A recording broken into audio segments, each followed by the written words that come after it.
Hey everyone, welcome to the Real Life Show, another episode, and with a new guest. And today we have the wonderful Lydia Wilkes. Yay!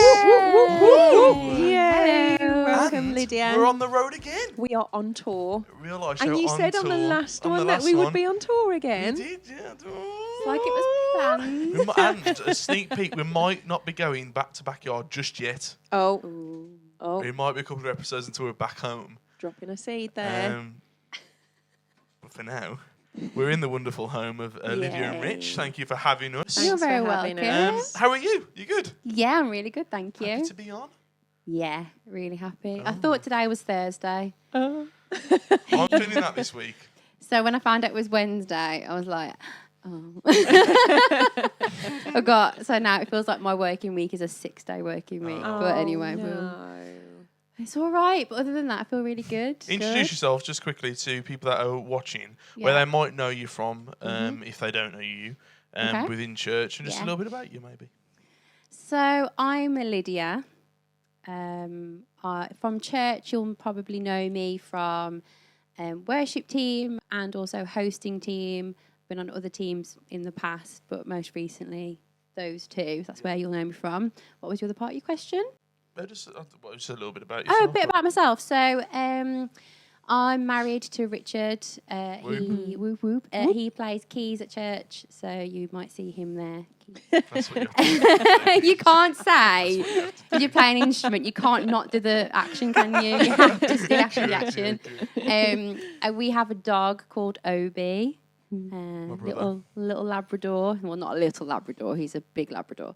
I work in a private healthcare company as a service manager. I love to explore places. I really like going away on holiday. Who doesn't? But I love it for the fact of exploring somewhere new. Yeah.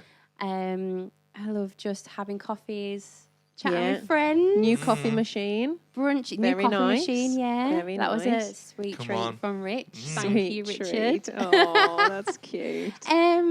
I don't think I'm that interesting. I don't really know much to say. Well, we've got about an hour together, so we'll kill that. Buckle in, guys. Lydia, do you remember during lockdown, I think you were the face of Arise Yeah, you were Church. on Like, our screens you a were lot. everywhere. We were like, Lydia can do that. Lydia's so good at that. And then you just became known as, we'll get Lydia. Yeah, it started at the walkthrough. The walk. For Oh, when that we were was going so back. good.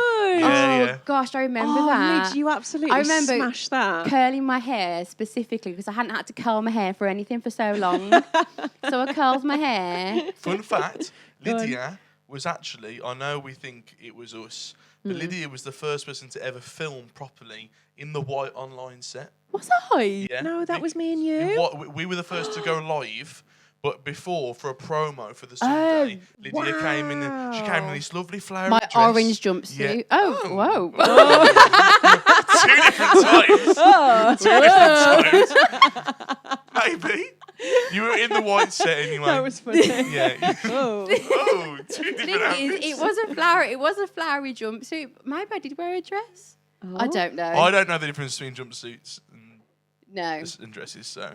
There was one time though when we'd recorded, and we then changed everything after recording, and you were like, Lydia, you need to re-record. Oh gosh, your did you part. have to get? So I had to get dirty the outfit dress out of the bottom of the washing basket Oh, because you were no. like, it all needs to look the same. So I was like looking at my hair. I was like, was my hair curly or was dear. it straight? What Luckily, was that it was for? straight. Was that a worship video? No, it was just when everything was online and Yeah. I'd done the Really? Wow. online host part Yeah, and like recorded okay, it. yeah. But the service or something had changed and you were like, you need to do the re-record same. something. So I had to get the dirty outfit. No, from that is the- commitment. That is commitment to online. That, is if anybody commitment. remembers that walkthrough, I reckon that was four or five times maybe we had to maybe film that. That yeah. That we was we walked incredible. around church doing the same walkthrough. And I did keep forgetting bits. I was Yeah. like, or I'd change something halfway through. Yeah, Like, you sit on would, that yeah, row. yeah. Sit on that row. yeah, let's sit in that row. Or sit in that instead. seat. Oh, Lids, that was amazing. That was. Yeah, it was That good. popped You up on smashed That's it. going to pop up on memories again soon on Facebook. Yeah, definitely. What a strange time, eh? What a strange time. Strange. Almost like it never happened, but it did. It did. But It did. But it And did. before we get into where we normally start, we just wanted Mm-hmm. to catch up with you slightly. Just I don't think we can maybe put 5 minutes to this, but we're going to try. You have just come back from mission in Thailand. I have, yes. We just wanted to chat to you for a short little bit Yes. about that mission. Yes. Tell Okay. us where specifically you went and what you went to do. Yeah, so I went with Ellie Brewer from church. We met up with a team from Ireland. So my uncle took out a team. We met up with them in Thailand, and we went to Pattaya, which is the kind of the city known for its red light district. Okay. And we went out there to join with organisations that exist out there that support the community and that also support the women who want to leave the working girl life. And we went out there as well to do worship sets. So we were doing worship on one of the red light streets, which was amazing, but so challenging, yet so rewarding. And we were doing open air worship nights as well in one of the main tourist areas. But mainly we were just there to serve and just there to like hook in with the locals and the organisations that are there. They do amazing work like all year round. And it was just a privilege to go and just say like, what do you need? Here are my hands. Yeah. Like, what do you need me to do? Oh, yeah. And they were so receiving. Like, they just loved the fact that people wanted to fly halfway around the world just to be like, okay, I'll pack a bag that we're going to give out on our Valentine's outreach to the bar girls. Like, yeah, I'll come and pack a bag. That's fine. Yeah. So yeah, it was incredible. Great time. Yeah, Yeah. incredible. So Well many done, stories, Lids. so much to process. Yeah. But the main thing is that God was so good. Yeah. And he was so tangible, and we all had such different experiences. I think the key thing is we were with such a good team. Like Yeah, it was it just sounded Ellie and it. I, and then we were going. Obviously, I knew my uncle, but I didn't know anybody else, and nor did Ellie. And we just gelled together. It was like we've got like 4 more brothers now. Yeah. And another like mom, Val. If anyone's watching, hi. Aw. So yeah, we just kind of became this like really close knit That's cool. team Yeah. because you kind of have to when you're out there. But it was what God just moved, tangibly moved. There was Yeah. no question that as to whether his spirit was there or not. He was. Wow. Oh, that's amazing. Well, Yeah. well I done, felt like Liz. you've just encapsulated that. And she fantastically. says she's not interested. Get off. Already. So, we always start here, Lydia. Okay. How did you come to know Jesus? That is a really great question. So I have had the privilege of growing up in a Christian household. So there's like, I think multiple, my mom would know, multiple generations of like Christian households within my family. So that was a real honour and privilege. And probably something that I took for granted a lot. Like, Sure. oh yeah, I grew up in a Christian household. But I really came to know God when I was probably a lot of people's house when I was 5. I think when I was 5, I could comprehend what he was, who he was, what Christianity was. But probably when I got to about 7, I was really like, oh, this God really cares about me. He loves me. He's like protecting me. And probably from that age, then I really started to go, I think I want him for myself. Like, I think I want what my mum and dad have and what my brother and sister have, what my nan and granddad have, and my aunt and uncle. Like, I want that for me, and I want to experience what they're experiencing. So it's probably from around that age. Yeah. Yeah. Wow. That's Wow. really cool. And I guess that's really cool that you appreciate now that, maybe you took it for granted a little bit because you don't know any different, do you? But then I think as you get older, you can start to appreciate, actually, that's incredible, isn't it? Yeah. What your family created. Yeah, absolutely.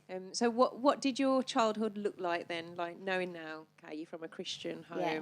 What did that look like? Oh gosh, it can be hard to think back.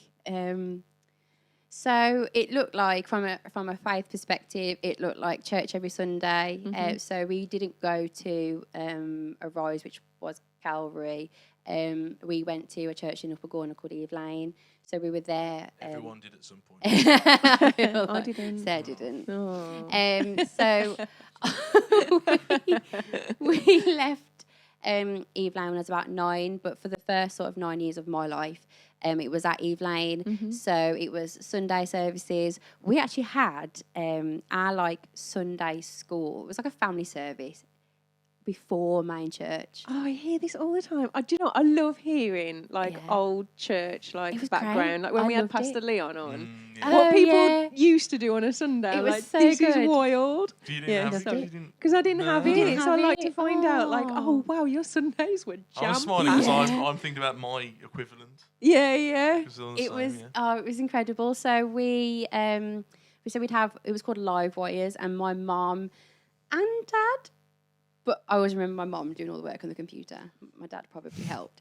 So He'll my correct you. parents ran. It was called Live Wires. Wow. My mum kind of created this whole curriculum for it, and it was a place where kids would go, families could come, and there'd be like set like parts for the kids to learn about God, and then they had like a parents like circle. It was really good, and then we'd have main church from like 11, I think it was. Wow. So what time would you get there in the morning for Live Wires? For me, I would probably say like 5 a.m. in the morning, but it really wasn't.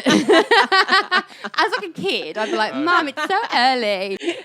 No, it was probably like, if it started at 8:30, 9:30, we probably Wow, that is quite early on a yeah, but no Sunday, earlier than I get to church for band now. Yeah, that is Yeah, true. yeah. I love Like- that it was called Live Wires. It's like, it was so cool. But Mum had like folders and folders of everything. It was great. Like, had a whole cupboard just dedicated to the Live Wires Aw. resources. So then we had church on the evening as well. We got evening church because you got to dress down a little bit for Lovely. evening church. Only You had slightly. to wear Yeah. you were dressed. Sunday You were best on the morning. Sunday best. Love it. Men in suits, women Wow. in like Yeah. women were wearing like Suits? skirt suits. Yeah. Oh. But on the evening, men would take their jackets off. Yeah, and then you could Wow. wear like, you could, if my mum was in a really good mood, she'd let me wear trousers. Mhm. Other than that, it was like skirt and dress. You Yeah, wyour so Sunday true. best. Oh, I love this. Yeah. So true. Dad was a deacon, so I we. thought you were going to say DJ. Oh, no, you're Imagine. You went on, DJ you stayed on Andrew. the D for a bit too long. Your dad was a deacon, sorry. Dad was a deacon. So we were my parents were quite heavily involved within in church and ministry, and then throughout the week Sundays no TV in the morning. Oh. No TV before church. You didn't go Okay. out. You didn't go out. I don't think we watched TV after church. Dad got to watch F1, of course, but like Sundays were family Yeah, and God day. yeah. Like you didn't do Wow. anything. And like no shopping, wasn't it? No shopping. No cinema. No. Oh, wow. I don't know if I'm of the generation where like shops weren't actually open. I might have just Might have been in the when I was really in-between. young. Yeah. Shops might probably went open, but yeah. So it was really strict in a good way, Yeah. and I appreciate it. Instilled a lot of good qualities in me. Yeah. So like we had to we sat in church. We had quiet toys. We could have anything we wanted that was quiet, but we did not move out of that row. If we wanted to go to the toilet, it was like, you Yeah. will cross your legs. Yeah. You will cross your legs. Because that was just how it was. Yeah. It was like, that Wow. person has prepared to preach. You are going to sit and Oh, listen. If you don't want to wow. listen, you can colour in your book. It was like, so now, and if I need the loo during church, I'm like, Oh, hold. you've been conditioned. I'm in condition. And you used to, like, if you had your colouring book, you on your knees, you use the chair. as Yes, your use the table, chair. Oh. Turn round. And then you were always wanted to use like the piece of paper that was on the thickest part of the book. So there was like always some sheets that never got coloured Yeah, in yeah. because the chair was It's too too soft. soft. Oh, my days.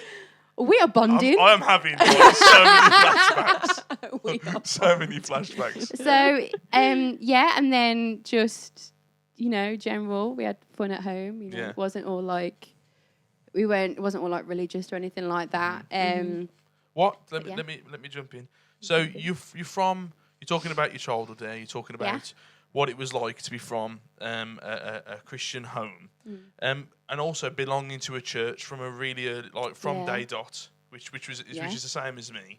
And like, so when I think about this, and I think, wow, I can't look back and think of a time without, apart from those moments where we've all been through, I can't look back and think I've never ever been in church, which one makes me really thankful, but two makes you really curious all the time as well. What would that be like? Yeah. What is it? What when you look back, Yeah. like, because you never have not been out of church, what do you look back and think of, like, how much does it mean to you, the fact that you came from, and thankful to your parents, obviously, for instilling that into you from such a young age? I guess when I look back, the thing that I'm most thankful for from a church perspective is that I've grown up with a community of people around me from a really young age. Yeah. So I guess as an adult, understanding, not that I am a parent, but trying to understand it from a parent's point of view as well, that actually their 3 kids grew up with a community of people around them, and also around my parents. So I think when I look back, I don't know how I'd be who I am today, or where I am now today if I didn't look back and think those people were like strategically placed and supported my growth and development and just loved on me. And even when we left Eve Lane and came to Calvary, like actually how pivotal that was in like springboarding me and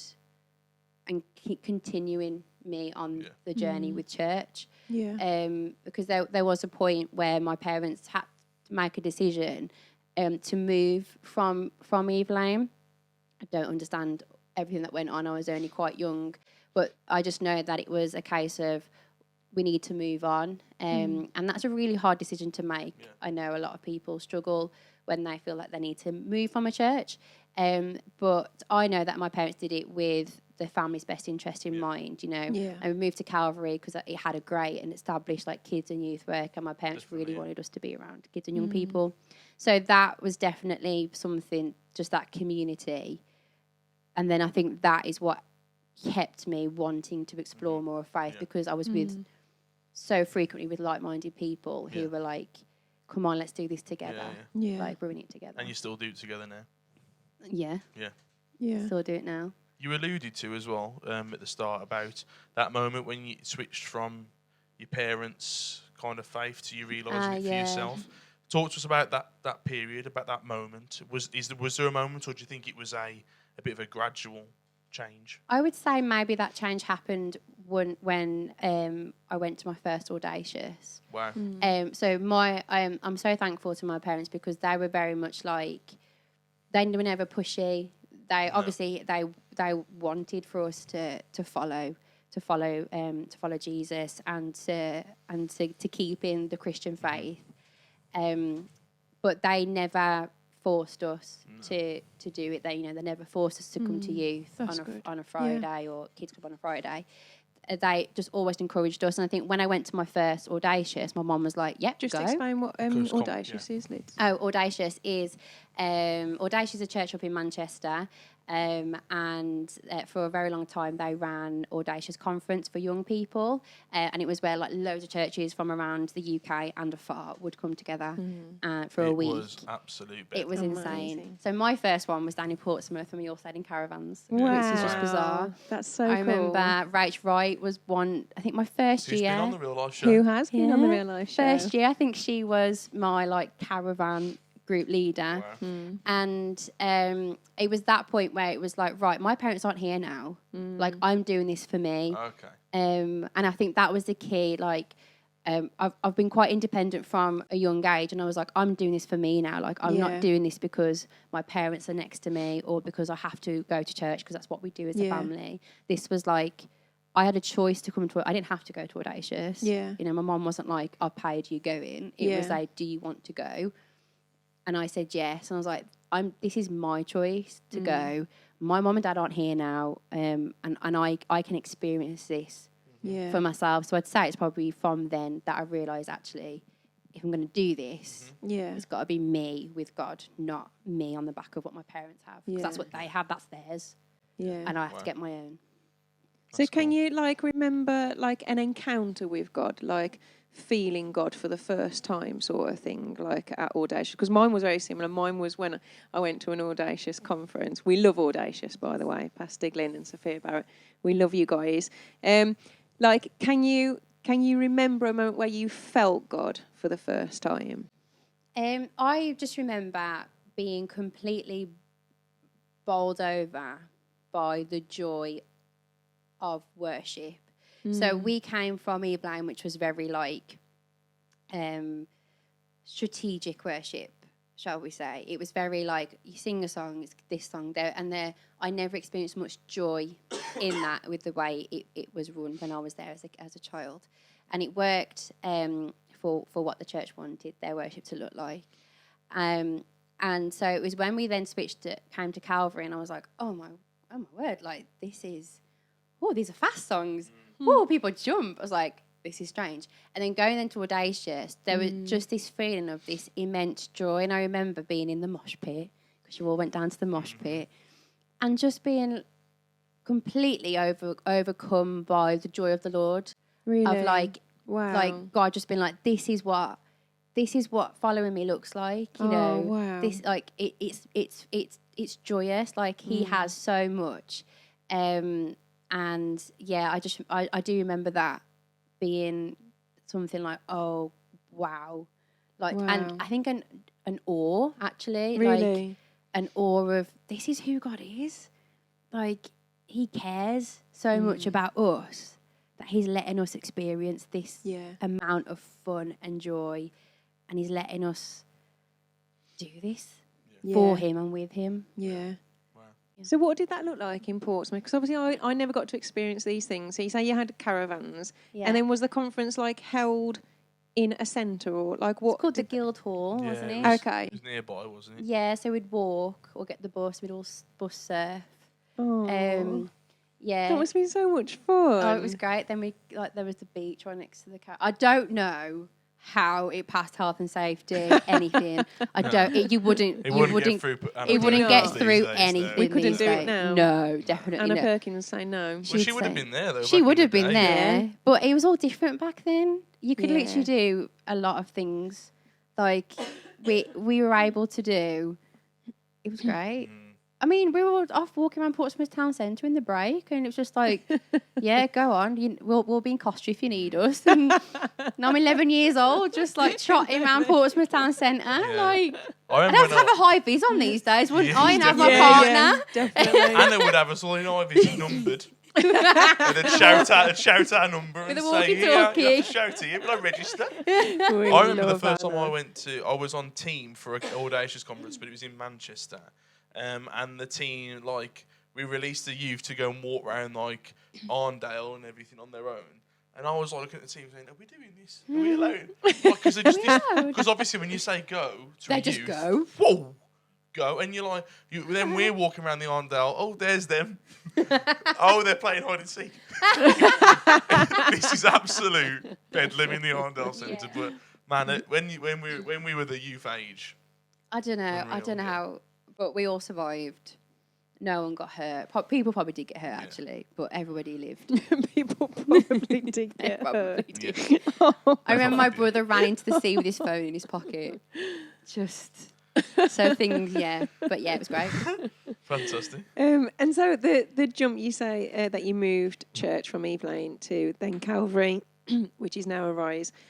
Like, do you remember that transition? Like, how did you feel like leaving a church family? What was that like? So I was only 9. So if when my parents talk to me now, I'm like, oh, do you remember so and so? I'm like, oh, show me a photo, and then I probably remember. Yeah.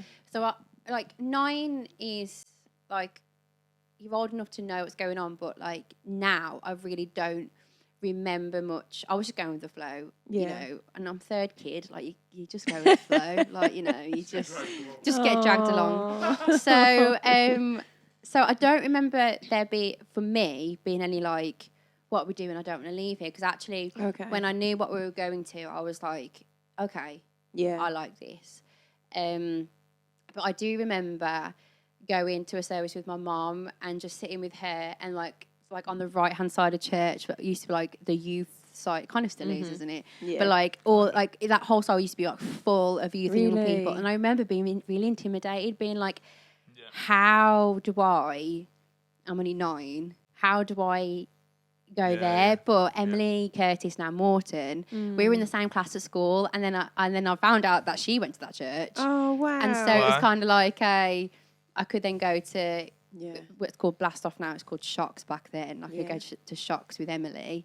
And like I remember Kylie was one of the leaders, and everybody was just so like welcoming. Yeah. And so that transition for me, I was just like, although I feel a bit intimidated, this is really cool. Yeah. Yeah. Like people want to be here. Like people aren't just here because their moms told them or this is what their family do. Like they want to be in this place. Yeah.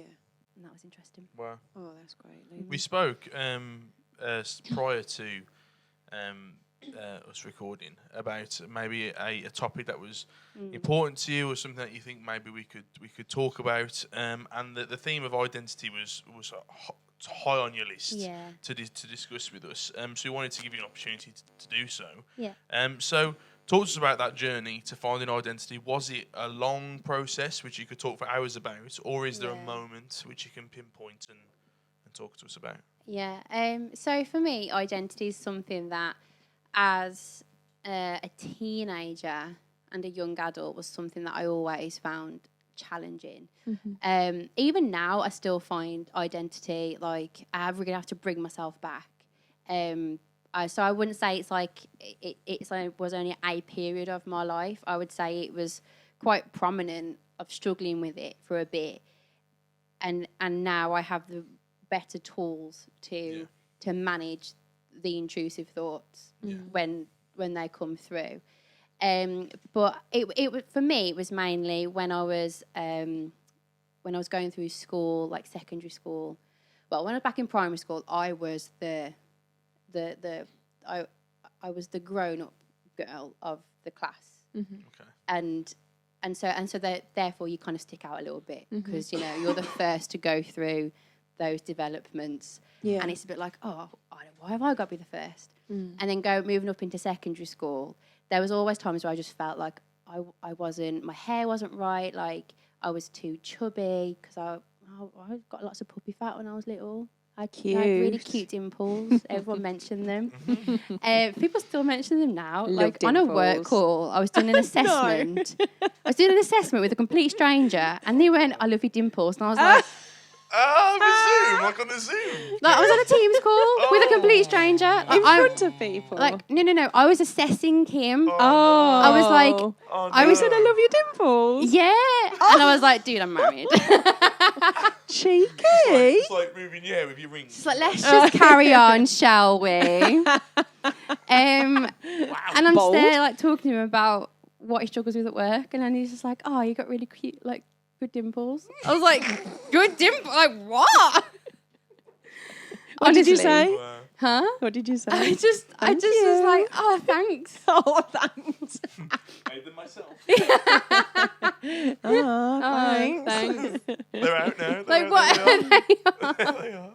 They're out. They're loud and proud. So I always struggled with identity, specifically around image, self-image, and like self-worth. I always felt like I stood out for one reason or another because I was like too chubby, or I didn't look quite right, or wasn't as dainty as the other girls, or I didn't have all this experience, like I didn't go to dance class or anything like that as a kid. So there's always things where I felt like I couldn't relate to people and I couldn't fit in. And I think when I came to being a sort of you're 13, 14, 15. At secondary school, like I got bullied, and I got bullied because of, about my appearance. Okay. The bullying didn't start because of my appearance. It started because I stood up for something, and it was like, oh, you can't stand up for things, and then therefore it then was like whatever they could find to use against me, they did, and so that always put me on the edge. Like every morning before school, I would be like, right, what? Have I got anything on my face? How's my hair today? How am I looking today? Like, is there anything that people can use against me today? How old were you then, Lyd? Sorry. I was like year 9, 10. Okay. So like 14, 15. Oh, it's a big year as well, isn't it? Yeah. Like, it's big. Like everything's changing. Everyone's changing. Yeah. And I just struggled a lot to kind of fit in with girls. Like sometimes girls can be the worst. And I kind of preferred to like be with the guys, but back when I was at school, if you were that age and you wanted to be with the guys all the time, you Yeah. got called suggestive names. Yeah. And so you didn't want to do that too much, but it was like, guys, we're Yeah. just so much easier to hang out with. Sure. Even now, I often say, like, I'd rather go to the stag than the hen. Because I'm just like, I love everybody who's got married and who's invited on the hen. But, like, I just struggle. I'm like, maybe, like, 6 hours tops. But, like, after a bit, I'm like, I can't deal with too much girliness sometimes. You can go on my stag. Oh, I'm hot. You've all heard that now, haven't you? I haven't got one lined Secured. When you do, you got an invite. well, but I'm holding you to that. So I guess in terms of identity, then like moving into college, I decided not to stand at sixth form because I just wanted to break free from the school, from the people I was with. My friendship were lovely, but there was just too much that had happened that had kind of, I guess, just pushed me down into the ground so much.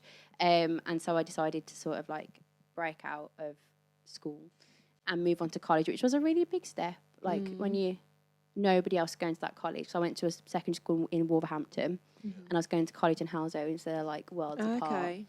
So on your own, none of your friends went with you?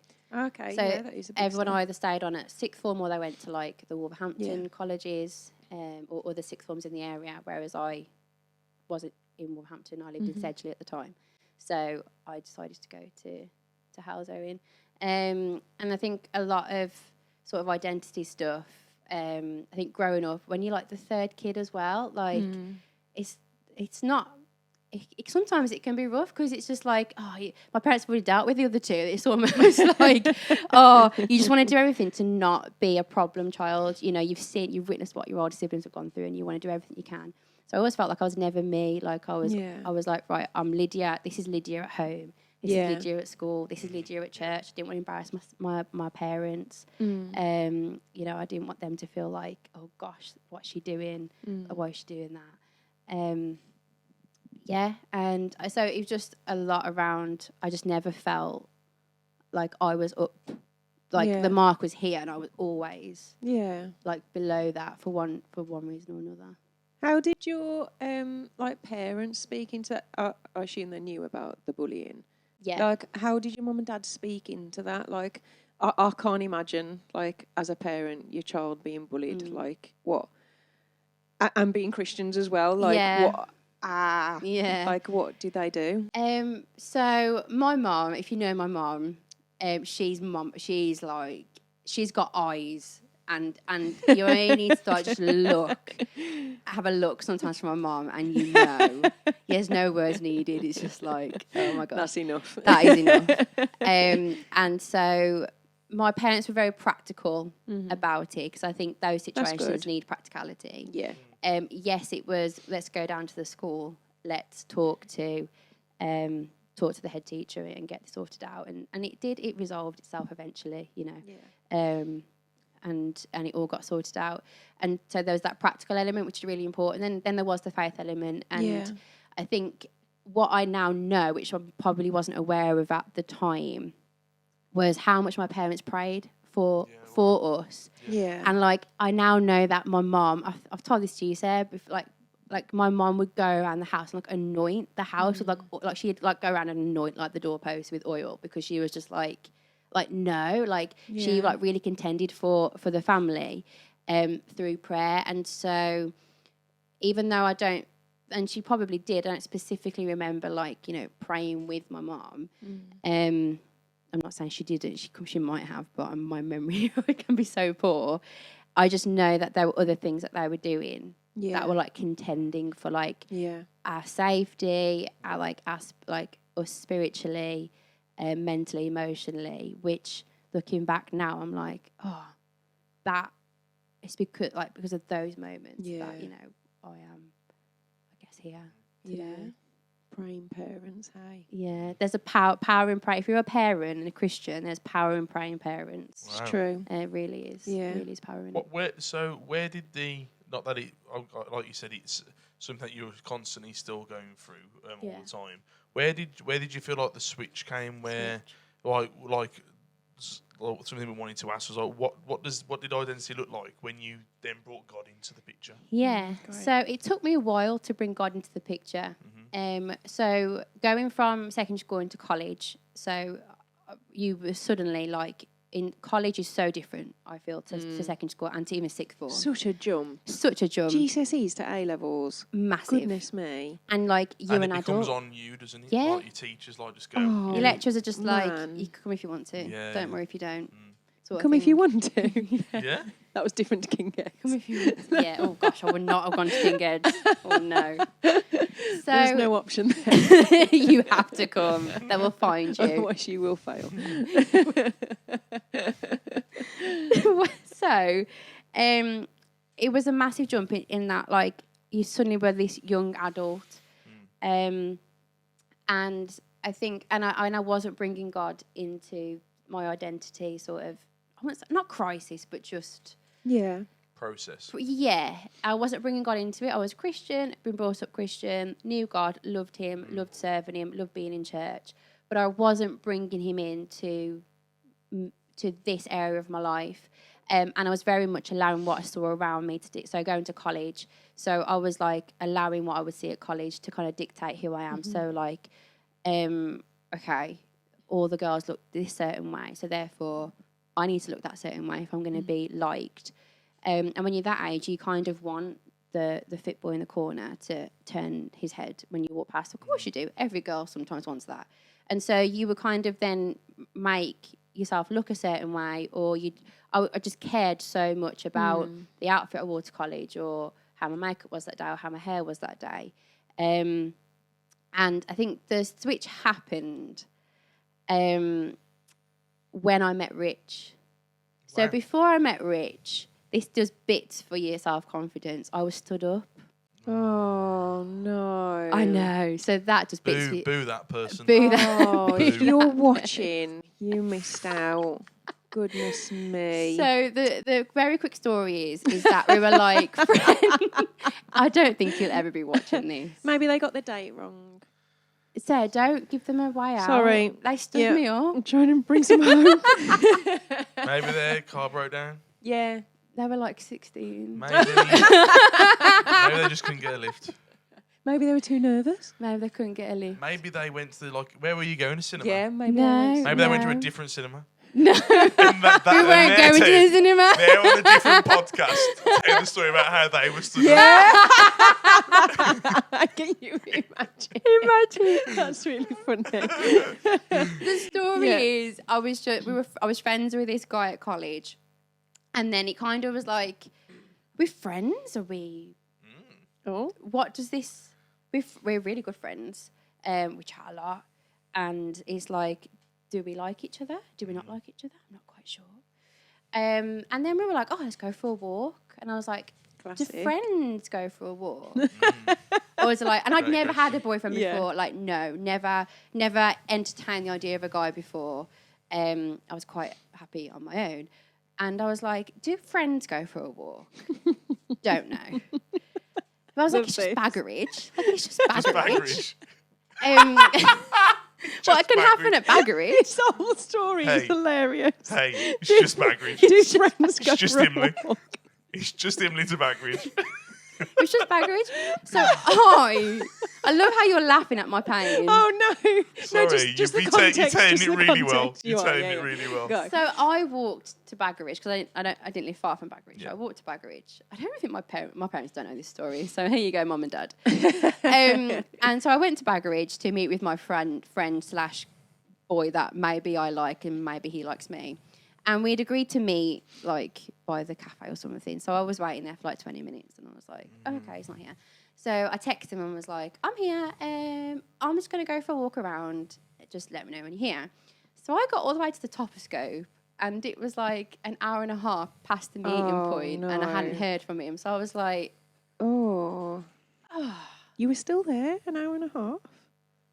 because I really believed he was coming. Oh, no. And so then I was like, I texted him and I was like, we can rearrange. Oh. And so no, I we walked cannot. home.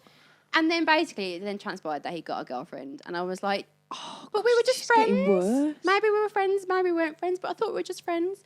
So then it transpired that he got a girlfriend, and I was like, oh, okay. So then, so the reason I'm telling that story is because I was like, it's because I'm a Christian. It's because I'm a Christian. And I shouldn't have told him. I shouldn't have told him I was a Christian. Wow. And then I was like, why am I thinking that? I was like, if I hadn't have told him I was a Christian, he'd have come today, and like maybe he wouldn't be with that other girl. But now I'm like, well, thank you, Lord, for like saving me from that situation.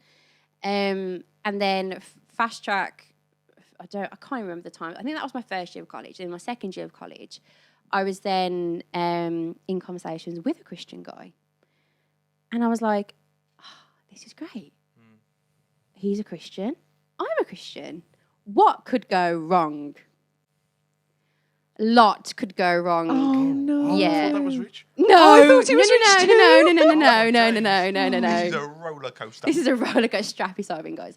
So I was like, he's a Christian, I'm a Christian. We get on really well. We're having really good conversations. We're talking about the Bible. Nice. Oh my gosh. He's encouraging me to like, read the Bible. Oh, this is brilliant. It wasn't brilliant. Let's just say I got burned bad. Oh, no. And then I was like, what? Okay, so it's not, okay, he's a Christian, I'm a Christian. So it's not because I'm a Christian, the fact that he's done this. So maybe it wasn't that fact I was a Christian that the other guy did that. Okay, it's me. Like, there's something wrong with me. And then I met Rich. I'm getting emotional. And then I met Rich, and he was this guy he'd got his own like past, I suppose. And we just came together, and we were like two people who had hurt in the past. And he accepted me for me. And I began through Rich to go, I no longer need to allow a man or a guy or friends to dictate who I am. And it was That's actually great, from Liz. that point of meeting Rich going, actually, there was never anything wrong with me in the first place, because this guy thinks I'm hilarious. He thinks I'm the most beautiful person in the world. Like, he sees me for who I am, and he doesn't ask me to change, doesn't want me to change. Yeah. And that was a process for me, because I was always like, right, I've got this guy now. Like, this is my first boyfriend. Like, how do I keep him? Like, right, how do I keep him? Right, we go in on a date, like, what do I wear? And it took me a process to be like, he doesn't care. Like, he literally doesn't care about that, because he sees me for me. And it's from then that I was like, God, is this how you look at me? Like, you look at me and you just go, I see you for you, and I don't, and you're perfect. Like, to me, like, you're perfect. Yeah. And like that, I'm going to speak for Rich now. When you watch this, Rich, you think I'm perfect, and that is what really turned it for me. That point of meeting Rich, a godly man who was like, I see you for you, that's so beautiful. and then that is what then kind of led me back to God, to be like, right, I need to now let God tell me who I am. And I started to talk to God more about it, and pray to him about it, and be like, Lord, this is a burden that I don't want to carry anymore. Like, I don't want to carry a burden of identity. Like, you're my creator. Like, you created me, and you created me in your image. That's what your word says. And it's a conversation I have with God so much. Like, you created me in your image, therefore I'm sorry that I like speak so badly about myself when I'm created in the image of the one who created heaven and earth. Wow. Like, that's big. And it is, and it kind of came to a moment where I was like, God, I'm sorry. Like, I'm sorry that this is something I struggle so badly with, because I felt like I was also then dissing God, like being like, God, you're not enough. God, you're not good enough, because he has created me in his image. Therefore, he knows what it's like to be a woman. Because if I'm created in God's image, he's certainly probably got some way of kind of knowing what I go through as a woman. And so I made that decision, like, how can I know myself if I don't even know my creator? Yeah. And to find me, I need to find my creator. Wow. And that was the turning point. Wow. All from Rich. Wow. Yeah. Does Rich know this? Is this something you've shared with him? I shared it with him the first time, just a couple of days. Was it last night? I'm asking the camera. Rich is next door. Rich is in the next room. I think it was like last night. I was going through what I wanted to talk about, and I said, "Rich, I don't even think you know this like process that I've been going through." Yeah. Because I kind of process internally and independently, and he didn't even know about the being stood up thing, and he was like, "What?" And I was like, "You'd never do that to a girl, would you, Rich?" And he was like, "No, no." And I was like, "Good." Wow, Lids. Wow. Thanks for being vulnerable with us, and thanks for sharing. Would you say now then that your identity is rock solid now, or is it definitely something that you have to keep coming back to because it wavers? It can waver a little bit, and how do you bring it back if it does? Yeah, that's a really great question. I would say it is solid. I think I know who I am, and I know whose I am, because I have turned the narrative. And I've gone back to scripture. Yeah. I think you can. So worship is a massive part of my life, and music. I love music, and so much you can listen to worship music and allow like those words and the songs to kind of change your mood and encourage you. But actually, unless you're in the Word, like when Jesus was being tempted in the desert, he didn't quote worship songs, like he quoted scripture. Yeah. So like the devil was trying to tell Jesus who he was, and Jesus was like, "That's not who I am. Yeah, like this is who I am." Yeah. And he was quoting like scripture, and so I was like, I need to get into that mindset of like when that comes into my ear, I need to quote scripture. So I need to quote. So I like tell myself I am made in his image. He knit me together. Like he knit me. He took time over me. Yeah. He sacrificed his son for me. For God to love the world that he gave his only son. And that was for me. You know, God kind of calls me as a Christian to be in the world but not of the world. Therefore, I don't need to be tied down by what people might say about me or by what people might tell me I should look like. Yeah. You know, a big thing for me as a practical point was just social media cleanse. Like anything, people are like, "Oh, have you seen what so-and-so is doing?" And I'm like, no, I don't need to see that. So like I don't follow things. So I'm a person who do not watch Love Island because I can't cope with it. Like I can't cope with what you see and me being like, I don't understand. I don't get that. That's the picture that you're telling me I should like mold into, but that isn't me. Yeah. So it was very much something that I feel much more secure in now.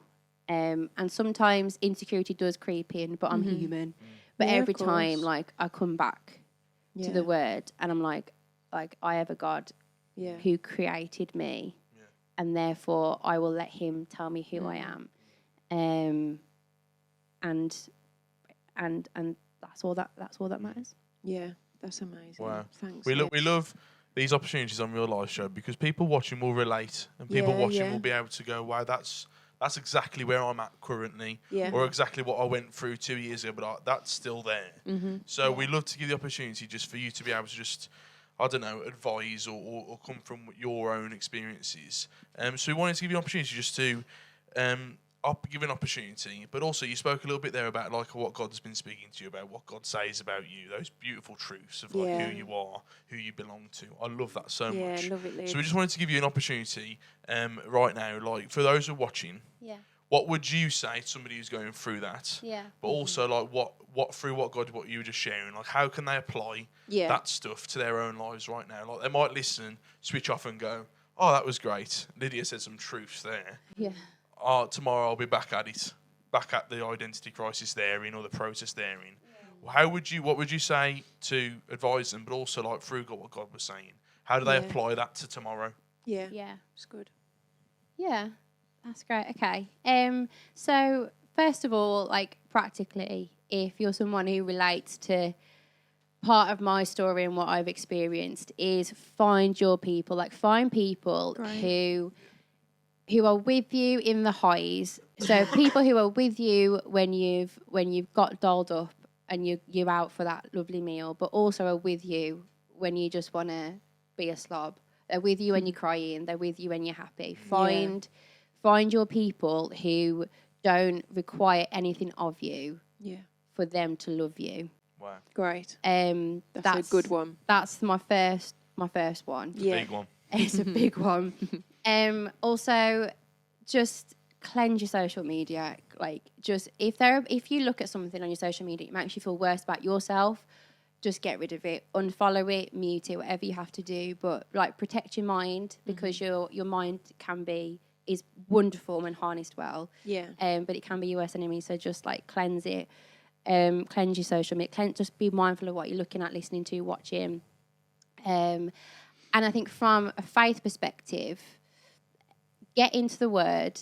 And this is what I had to do to begin with. I had to Google. I was like, Bible verses about identity. Great. And that led me on a journey of being able to read the Bible and read Scripture and apply it to what God says about me and who I am. But ultimately knowing that, you know, God sent his only son, Jesus, to die on a cross for you, to take on all of your blame, all of your shame, so that you don't live in shame anymore. Yeah. So having an identity crisis is not something to be feel shameful about, but actually it's something that, for me, I've had to lay that on Jesus' feet and say, like, this burden's too big for me to carry. I know you love me because you died for me so that I could live free. And I want to be free from this burden. Yeah. And it's continually, when I feel it weighing down, when I feel the world creeping in and trying to get in my ear about who I am, I take it straight back to Jesus. That's and I give it to him, because he can shoulder it and I can't. And I feel like if you're watching this and you're not of faith and you don't know who Jesus is, just know that he's somebody who can be so tangible with you. And I had this experience when I was going through this. I was in bed and I was like really upset. And I said, God, I just need a hug.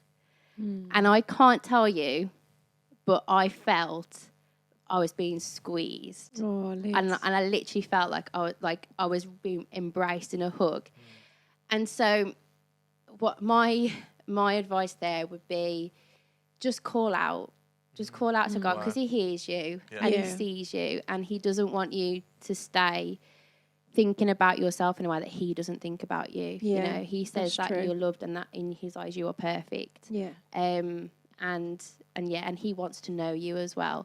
And I think, like I said earlier, I was like, how can I know who I am if I don't know who my creator, if I'm not listening to what my creator says I am? I don't think I have anything else to say before I cry again. No. Wow. Lids. So good. Absolutely brilliant. Wow. Incredible truth. Yeah, thank you for sharing and being vulnerable, Lids. That was powerful stuff. Oh, yeah. Thank you for having me. Apologies for the tears. No, that's I okay. I'd cry. We are comfortable. Me and you, Josh, are comfortable with people crying. Good. Yes. I'm glad you're not criers who cry when people cry. Well, I'm close. I reckon. I reckon another hour. We're holding another half an hour. We'd have definitely been there. Can you imagine if the episode is just us?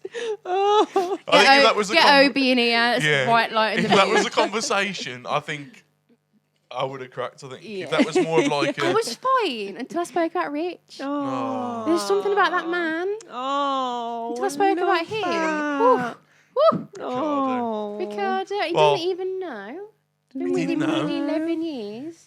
And didn't even know that he was part of the reason that made me go back to my creator. Wow. And now the whole of YouTube will know. Yeah.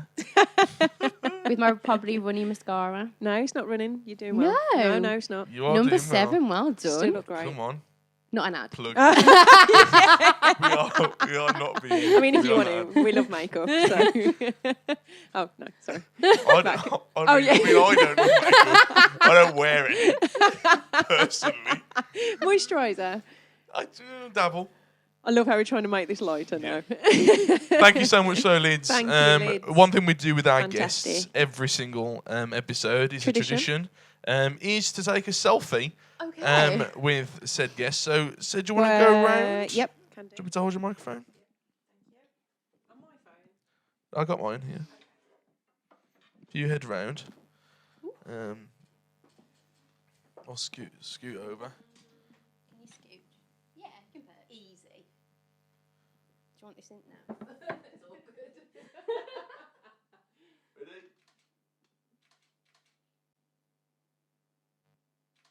Nice. Brilliant. I'll wait for Sarah to come back round. Not trip over Come all on. the wires. Come on, take a few. Thank you so much, though, Lids. Oh, you're Thank so you, welcome. Lids. Wonderful, wonderful episode. Beautiful. Again, you. thank you so much for watching. Give a big shout out to Emily. Emily Smith's with us today as Thanks, well. Em. Taking photos and making sure everything is working. She's amazing. Fabulous. Thanks, Lids, for having us. You're Thank so you, In your welcome. Lydia. wonderful abode. Lovely to Abode? have you. Hello. Oosh. Abode. Have that With on that. YouTube. And the rest. And on that, you can watch us on YouTube. You can listen. You can also watch us on Spotify. I always say listen on Spotify, but you can watch us on Spotify. I spotted that. There's a little You thumbnail. spotted that I on did. Spotify. Yeah, I just see that in the But you can listen to us on Apple Music, Amazon Music, and Audible as well. So when we say this every time, Alexa, play the real life show. And I'm pretty sure it would happen. I've never tried Do you it. think? Next time I see an Alexa, Let I'll us do it. know. You've set Yeah. expectations Yeah, really, high now. Someone try it and let us know, Yeah, please. let us know. But until next time, when we're on the road again, we'll see you then. Bye. See ya. Bye.